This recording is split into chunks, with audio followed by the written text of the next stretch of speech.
So, 2026, it's going to come around very quickly. We're almost in 2025, in fact. And obviously, Formula One has a lot of big changes when it comes to its regulations, the biggest changes in the generation it's being builded as, not just with the engine, but also with the car as well. And there's a lot of theories on how this is going to actually affect Formula One in how it's going to look from both a fan perspective and also for the guys driving the cars themselves as well. But Ed's kind of had a look at the rules and kind of given an opinion really when it comes to how this is all going to shake up because a lot of people have theories, a lot of people have reacted to it, and already, Ed, there's been some changes as well from what they initially proposed. Yes. Well, in the end, as spectators, the regulations have a big impact on how competitive things are. And the goal of racing, the primary goal, regardless of what anybody says, is entertainment. We want an exciting race. And if you look at Formula One this past season here in 24, compared to what it was just a few years back, where there was just one dominant team, it's way, way more exciting. You want to watch almost every lap now because you never know what's going to happen. And I think the rules for 26 are continuing along the lines of trying to make things more competitive so that the whole sport in general stays more marketable.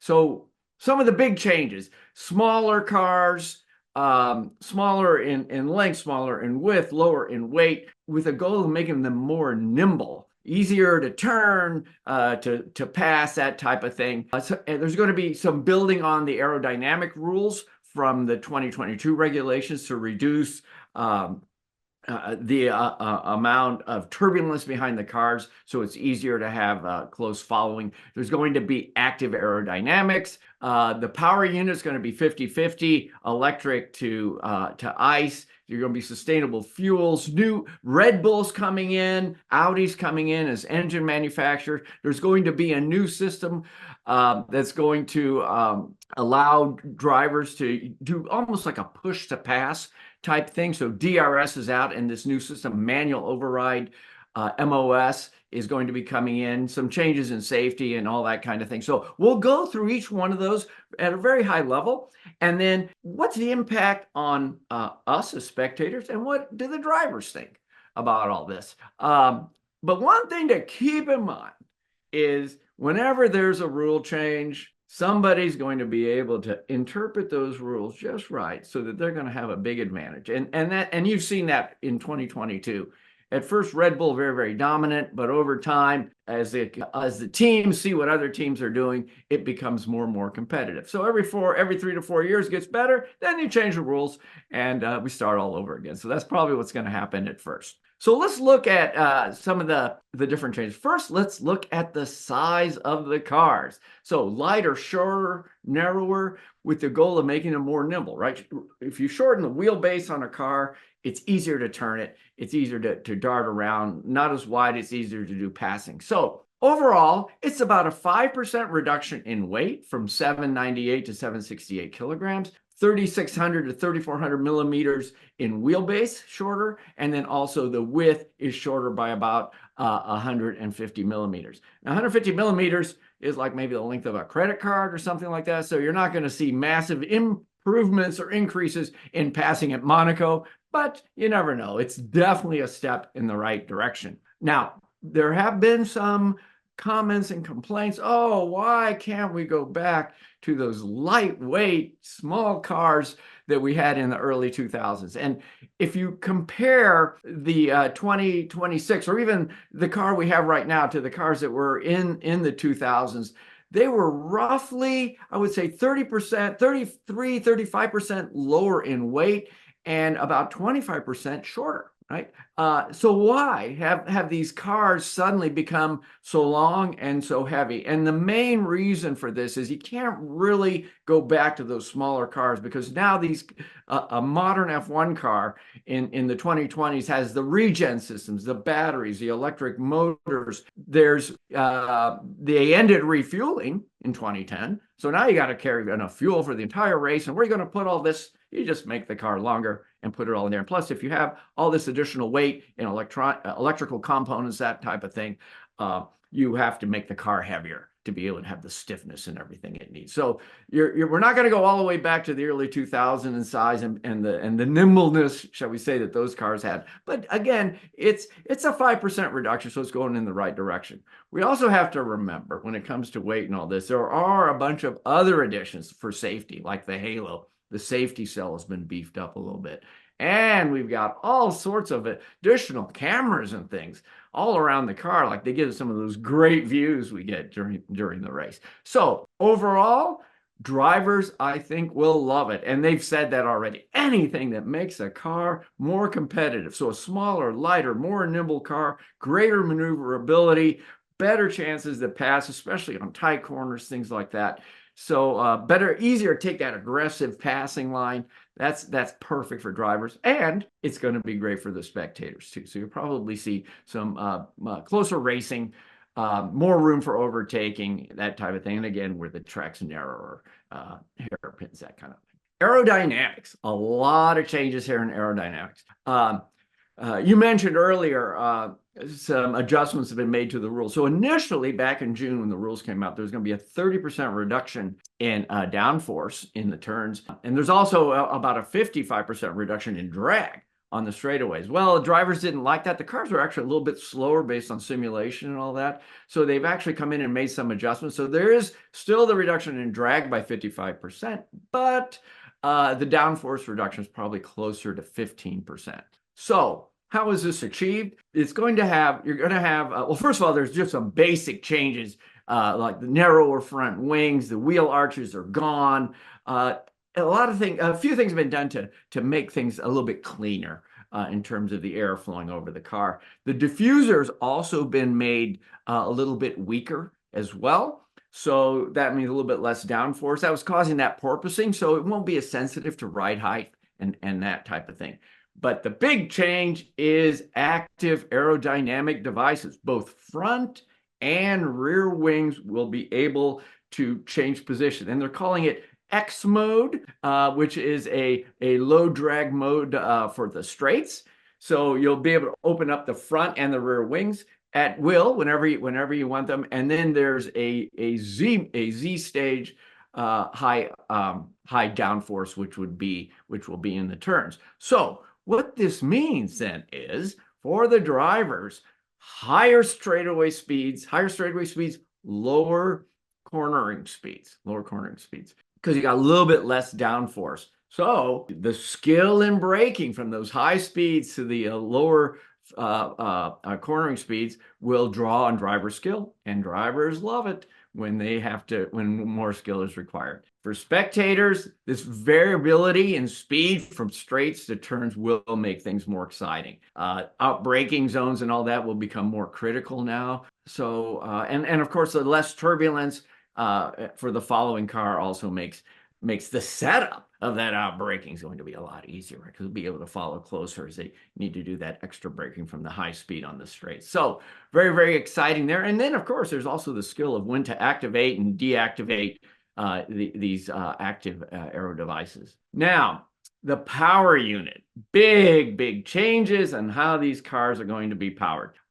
It's a total horsepower roughly the same, but now it's a 50-50 split electrical to internal combustion engine. And also going to be the use of sustainable fuels. So, and I think both spectators and even Lewis Hamilton has spoken out on this, making Formula One cars more relevant from a sustainability standpoint or the type of drivetrains you see in commercial is good.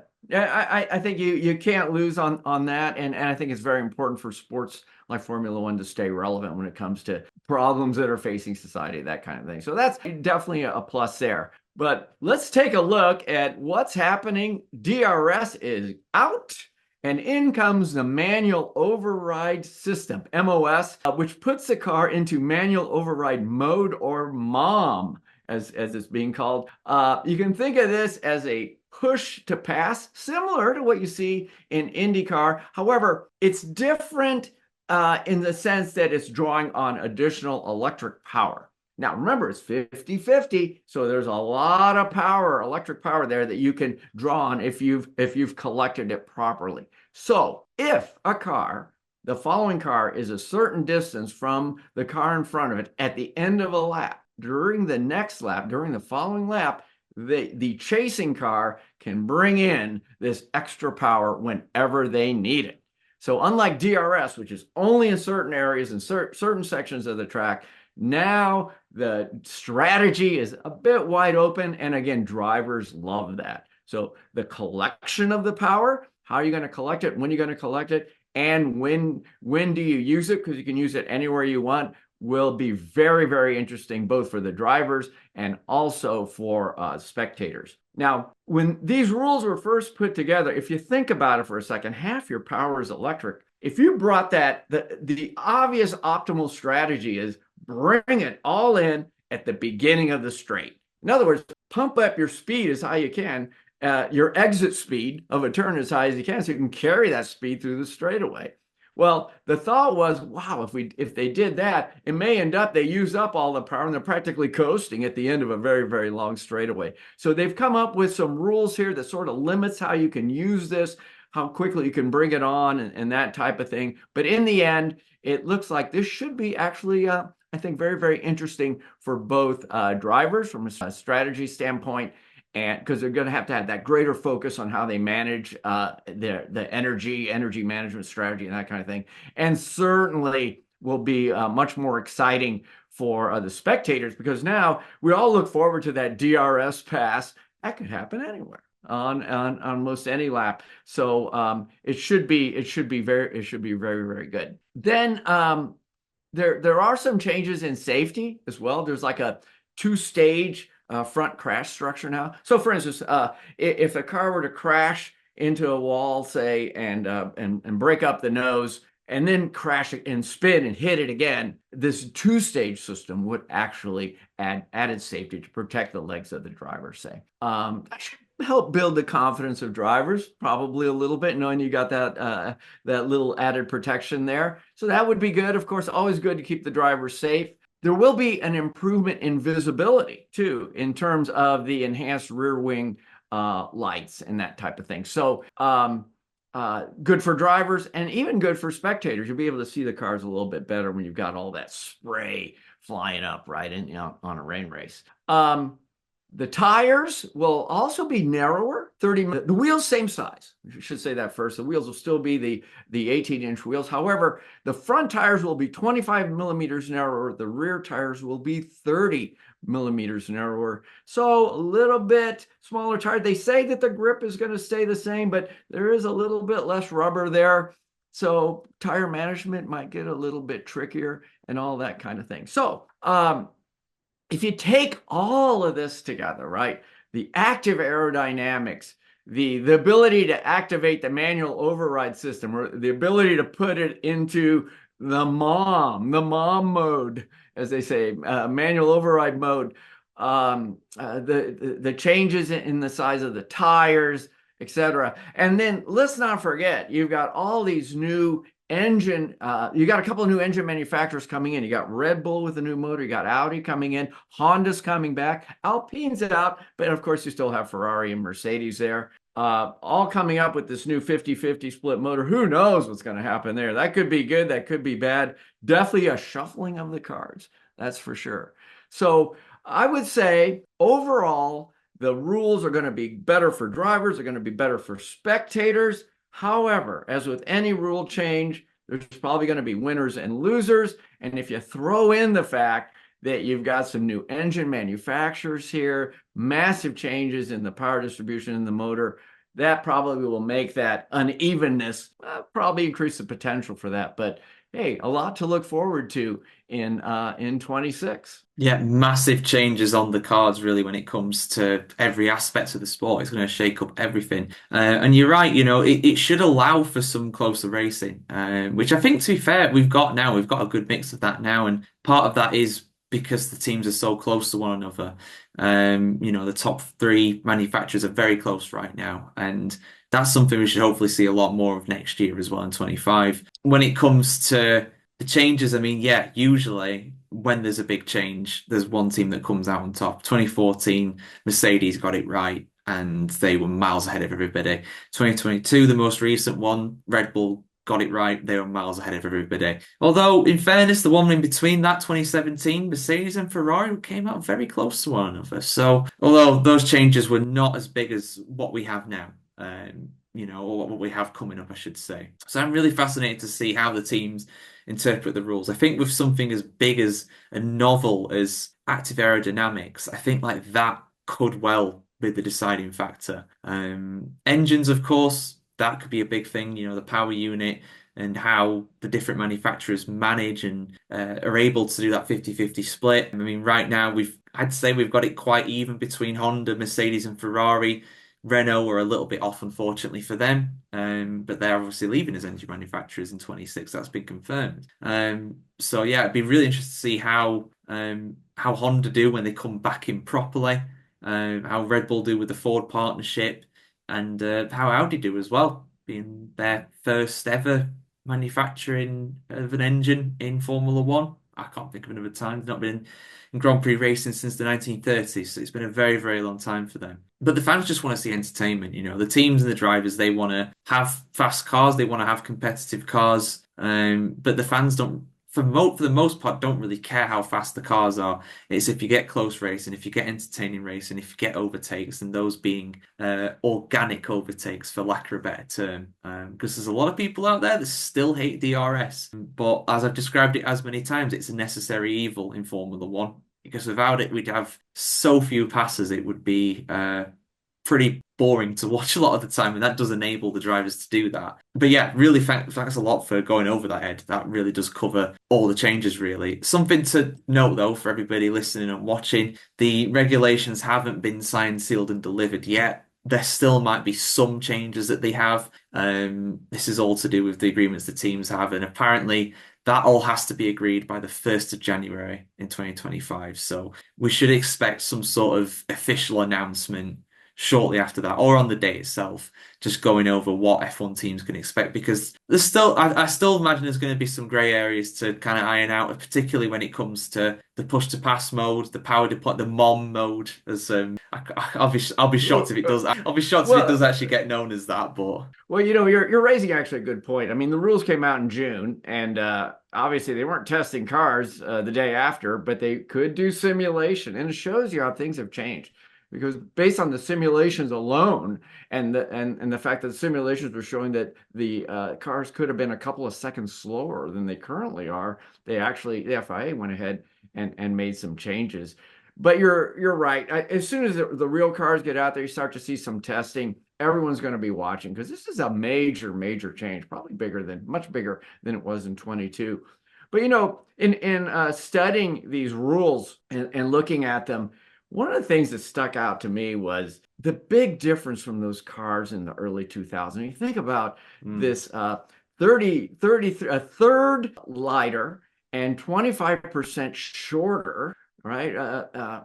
And it was so much easier. You take a car and make it that much smaller, that much lighter. The ability to pass and on tighter tracks and things like that is so much greater. And the fact that you had refueling in the mix, pit stops were like 12 seconds, 10, 12 seconds.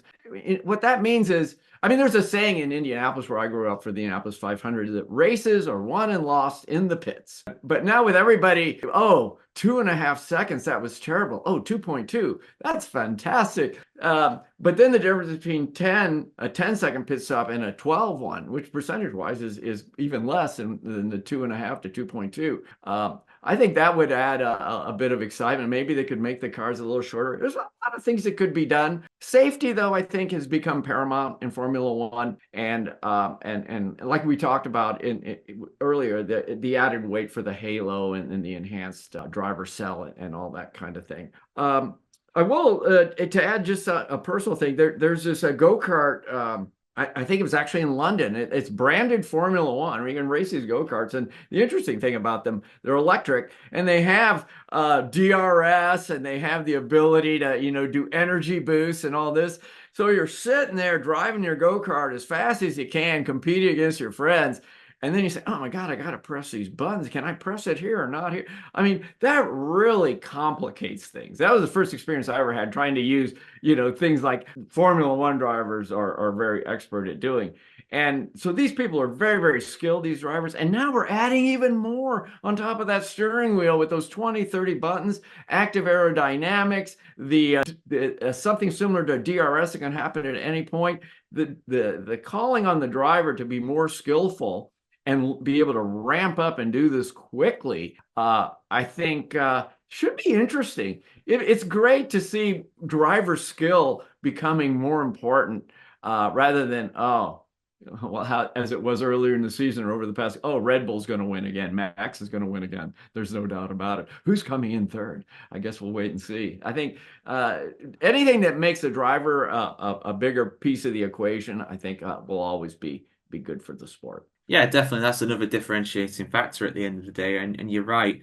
The active aerodynamics, I mean, being used at potentially any parts of the track. I mean, we did have a little bit of that for people who've been following Formula One for as long as I have. We did have a little bit of that in 2011 in practice. When DRS first came in, you could use it if you wanted at any point on the circuit. It wasn't just limited to the DRS zones like we see now. That wasn't obviously the case in qualifying or the racing. It might be the case in qualifying actually as well, but it definitely was in practice. So that'd be interesting to see. I'm thinking skeptically. I mean, I don't know how exactly they're going to do it. Again, it'll all come out in the wash next year when they, actually sign in and deliver all the regulations. But some people might think that having that active aero, that reduction in downforce around certain parts of the track where you think, oh, I can full throttle it there with in X mode or whatever, and then some people might struggle to do that, and it might cause crashes. And that was one of the reasons why they limited it to just the DRS zones. But again, without knowing the details of how the cars are going to perform in general, it's impossible to say whether that is something that would cause accidents. But I imagine one thing they probably would do is they would limit certain areas. Like you can't use it through the Monaco tunnel, for example. Like that was the one area that you couldn't use it before.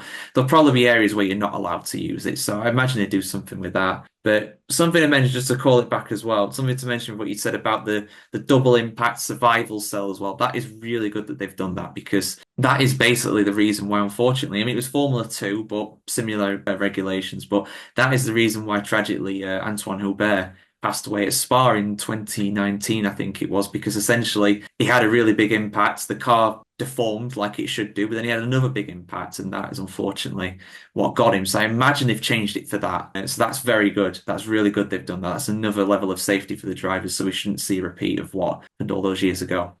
Well, a lot to look forward to in 26. Should be exciting. So I guess we'll see Absolutely. what happens. Yeah, it's going to be fascinating. It's going to be interesting to see how these guys interpret the regulations, and hopefully we have close racing, and hopefully teams are close to each other at the top. But given what the regulations have been like in the past, we're probably going to see somebody come out on top. Imagine if it's Audi in their first season. Crazier things have happened. But yeah, thank you for joining us, Ed, on that. Thank you for doing that research.